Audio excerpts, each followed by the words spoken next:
Good morning, guys. I am not the perkiest today. It is 4:45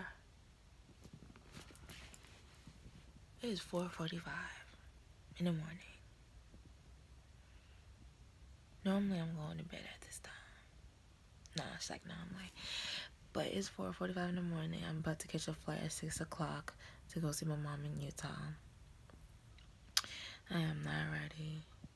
I'm so sleepy. Like, I literally just went to bed like 4 hours ago. I turned over and my alarm went off. Do you know how tight I was? Do you know how tight I was that when I was about to turn over, literally at the same exact moment, the alarm went to go off. So I'm up now, and I don't even know if I'm really up, but I'm about to leave in about 15 minutes to go to the airport. So I'm just gonna vlog today. It's gonna be a very hectic day, some jet lag, some all of that, but that's what you guys are here for, to come along on the journey, right? Guys, I'm so tired, but I'm not going to talk about how tired I am in this clip. I'll just see y'all in, guys. So I'm at the airport now, and I'm waiting for them to call my zone. I really hope you guys can hear me, because I have no clue. I guess when I go back and edit it, we'll see.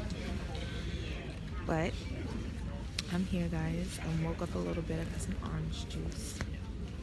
So we'll see how this goes. It's a 3-hour flight to Denver. You're seated in Zone 2. You're welcome to board Frontier Flight 2711 services to Denver. Zones 1 and 2. I have an hour and a half. Just a friendly reminder, ladies and gentlemen, we do charge for carry-ons, and the fee must be collected before you board the aircraft. If you haven't yet purchased your carry-on, please see me here at the podium. I think she's done. I have an hour and a half later in Denver, then I'm on my way to Utah. So I'm excited. The vest only when instructed by a crew member. Pull the red strap to open the container and remove the pouch. Pull the tab to one side to remove the vest. Place the vest over your head. Wrap the strap around your waist and insert the end into the buckle. Pull to tighten. Once outside the aircraft, pull down sharply on the red tab on the front or blow into the red tube near your shoulder to inflate the vest. The vest is equipped with a water-activated light. The location and use of light.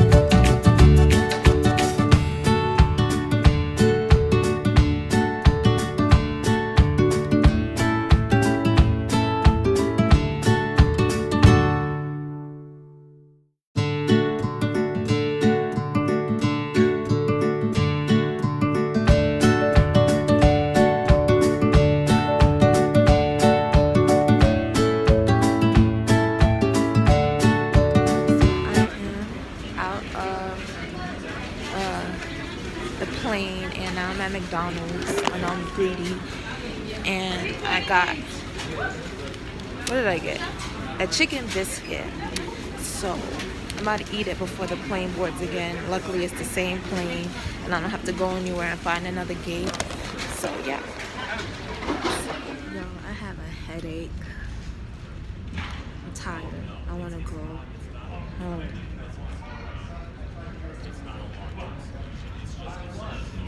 I'm so tired. This guy in the background is talking about opioids. Like, like, okay, guys, we don't want to hear a conversation. We don't want to hear that. But I'm about to board this plane again for the second time. So I went to McDonald's, right? I ordered a chicken biscuit. And they had the nerve to give me a bacon, egg, and cheese on a biscuit. Like, ew, I don't eat pork, y'all. And when I smelled that bacon, I almost threw up. Like, I went back to McDonald's and almost threw that biscuit in her face. That's how upset I was. I was mad my hand even had to touch that bacon. I'm sorry, y'all. It's gonna make a lot of bacon. I was upset, but I honestly don't care. So they ended up coming back, giving me a chicken biscuit. When I tell y'all that was the best chicken biscuit I ever had, y'all, it was so good. Like, it was bomb. I scarfed it down, and then a hash brown, hot tea, see, people are looking at me, but I don't care. I'm doing this for y'all guys. So I'm just ready to get to Utah.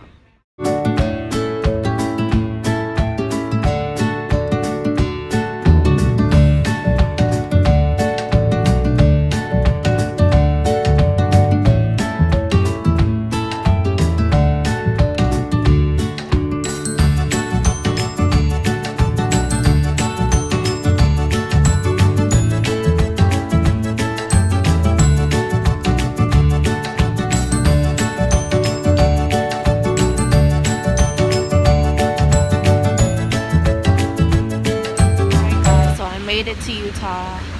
I'm waiting for a cab right now, my Uber. And when I tell y'all my head is pounding, I walked off.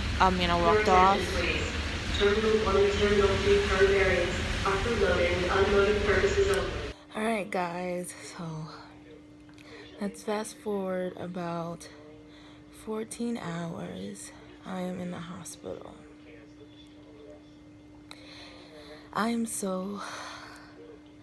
It's like hard to be upset at the fact that I'm in the hospital, but you know, having this disease, I've had to come to terms with the fact that, you know, sometimes taking trips may end up leading me to be in the hospital. So just before I get into that, so when I got off the plane yesterday, let's back up a little bit more. So when I got off the plane in Denver, that was my first stop. Before I had got to Denver, my legs and back were hurting. I just thought it was like a regular crisis. I didn't really think anything of it. So my legs and my back were hurting. Then when I got to Denver, I noticed that the air was a little bit thinner than North Carolina air. So that was also one thing. And then when I got on the plane to go to Utah, to Salt Lake City, then, you know, the pain started to get a little bit bad. You know, me trying to take it like a G, like this is regular sickle cell. Nah, fam. As soon as I got off the plane in Salt Lake City, my head was pounding, my back was throbbing. It was like it all hit me at once, like you gonna feel this pain. You tried to ignore me? Nah, I got you. So that's exactly what happened, guys. So I had to take an Uber to the hospital because my mom is working at the hospital here, which is why I came to see her, because she's on a travel assignment here in Utah. So I get to the hospital because the original plan was for me to get the key from her so that I could drive the car to the house, blah, blah, blah, blah, blah. As soon as I got to the hospital, I was not feeling good at all. I was nauseous. My head was hurting, my back was hurting, and of course, Mom, she peeped it as soon as before I even walked through the door. She noticed that I was sick. So a few seconds later, we sit down, and the pain is just hitting me way, way worse. I could hardly breathe. I'm nauseous. So they get security to escort me to the emergency room. It didn't take long. It only took maybe about 45 minutes to an hour for them to get all the pain meds and stuff. And in between that hour and 45 minutes, I threw up. I was dizzy, lightheaded, all the above. And so since we're in Utah, not many nurses or doctors know about sickle cell, I should say. So a lot of them didn't know. They knew what it was, but they didn't know how to treat it. So thank God my mom was there telling them what needed to be done. And within a few seconds, they got me some IV Dilaudid, they got me some IV Benadryl, they got me some IV Zofran. I was feeling a little bit better. And I stayed in the ER for about 5-6 hours, just getting fluids and treatment and stuff. And then the doctor was like, well, do you want to stay? Me, hard-headed as I am, I'm like, no, I don't want to stay here. Like, no, I want to enjoy time with my mom. So obviously I'm here now. My mom thought it was a good idea that I should stay, and I guess God was talking to me too, because he was like, you need to stay also. So I ended up staying, and now I'm here. Last night was a little bit rough for me because I was in a lot of pain, so go figure. I'm glad that I did end up staying. Whatever. But I was in a lot of pain. My O2 stats were in the 80s, and I couldn't figure out why. Like, I was never that low. They had me on oxygen, which I'm supposed to have on right now, but I'm taking a little break from it because my nose started bleeding a lot, and I'm over it. But I'll put it on in a second after this video. But the doctor came in this morning and said, you know, that since I'm in higher altitude, it could cause me to not take in as much oxygen, because there is not much oxygen out here because it's in the mountains, and you know, the air is thinner. So that's why my hemoglobin, but my stats were low. And then since I did bring up my hemoglobin was 6.4 when I came in yesterday, and then it dropped overnight to 5.8. So evidence that I'm in a crisis, which is really annoying because, you know, I feel like I can never get a break. Like, all I wanted was to be on vacation and, like, you know, chill and be with my mom and, you know, just enjoy Utah. Even though there's, you know, I heard there's not much to do out here, I just wanted to spend quality time with my mom. So I've pretty much updated you guys. So now I'm here. So the doctor wants me to stay for another day or two just for my body to get acclimated to this altitude. And when I go back home to North Carolina, my mom said that I can't stop in Denver. I'm gonna have to go to either Las Vegas, or I'm gonna have to stop somewhere else, or find a straight through flight, because that stop in Denver was what really took a toll on my body. And my doctor said that it may take a toll on my body because Denver is a higher altitude than Salt Lake City, and Salt Lake City is already really high. So yeah, so this is where I'm at now. They didn't access my port, and I'm kind of glad about that, because, you know, they don't really access ports like that around here. And, you know, I'm really finicky when it comes to people accessing my port, because I need you to be as sterile as possible, and I need you to know what you're doing. So if you don't know what you're doing, I'll just sacrifice getting poked. But the lady that did an ER, she did a good job, and she got this on the first stick, and this vein still bleeds back blood. Say that 3 times in a row. It still bleeds black blood, so that means it's a really good vein. So I'm happy that she got it.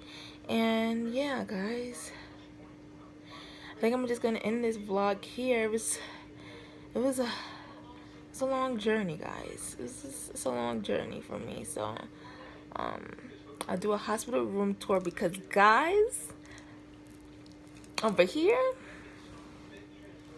the mountains are beautiful. Like, in my hospital room it's so beautiful in here, guys. Like, I can't wait for you to see it. So I'm gonna do a hospital room tour tomorrow, and you guys will see my little crib, and then hopefully Sunday I'll be out of here. I could skedaddle. You feels me?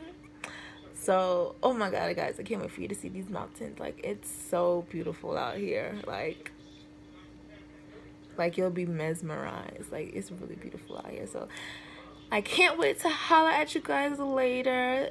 Thank you so much for supporting me, and I love all my sickle cell warriors out there, and I will see you in my next video. Good night.